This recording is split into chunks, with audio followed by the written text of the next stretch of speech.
Knoxville Raceway is fueled by speed. I'm Clint Garner. I drive the blue 40 car from Sioux Falls, South Dakota.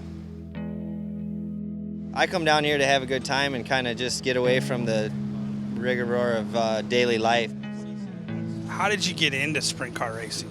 When I was in junior high school, I had a bad accident. I fell off a rock quarry, and while I was in the hospital recovering, my boss at the time, Jeff Davis, bought a race car. So when I got out of the hospital, there was a race car in the shop, and besides having 100 trucks that needed serviced, we had a race car to try to build, and we kind of took it from there. The races at Knoxville that I've won have really meant a lot. And now to be second on the all-time list as a 360 winner, pretty proud of that. I doubt we'll ever get the #1, but it's really not even a goal. We're just here to have a good time and take them as they come and hopefully get a few more wins before we quit.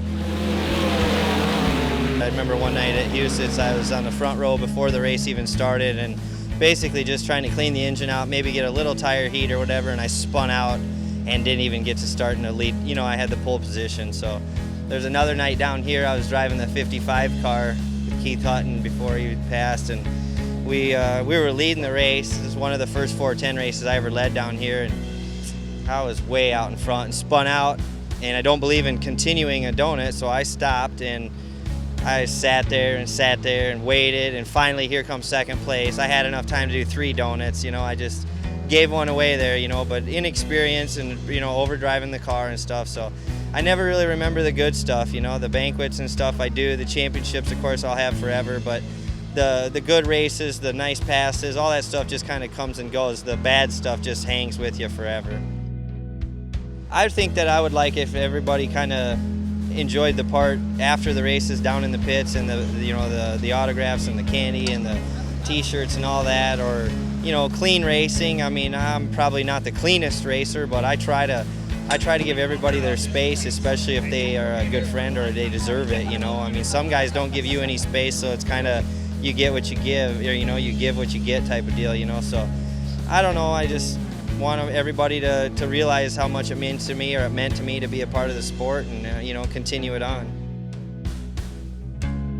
I thought I was really flying. I watched the video afterwards. I got lapped 3 times, and something about the centrifugal force kind of turns your brain and your eye. I mean, everything was so crooked, I couldn't see what I was doing, and it was definitely an adventure, but it only took me about 5 or 6 nights, maybe 10, let's say, before I knew on the way to the racetrack we would be getting sideways and having a good time, but those first 10 were definitely quite a ride, trying to get your vision, hooked up with your throttle pedal. How about your first win? My first win, I remember it was muddy, and I did it without lifting off the throttle pedal. It wasn't the smoothest and definitely wasn't the fastest way to do it, but I kind of just buried it into every corner, and it was a tight enough racetrack that the corner kind of pulled the engine down, and we just kind of started from scratch and did a drag race down the backstretch and did it over and over, so it was good. I mean, I still have those pictures, and I definitely remember that day. What fuels me is having a good time and keeping my wife and my life happy. If I can't do this and keep everything rolling and everybody kind of smiling, at least, it is going to have to stop, So I work real hard at making sure that everybody's having a good time and it's not a financial burden on anybody except for me, and it's so far so good. I mean, it's had its bumps, but for the most part, everybody's smiling and everybody's on board and pulling on the right end of the road. And that's who Clint Garner is.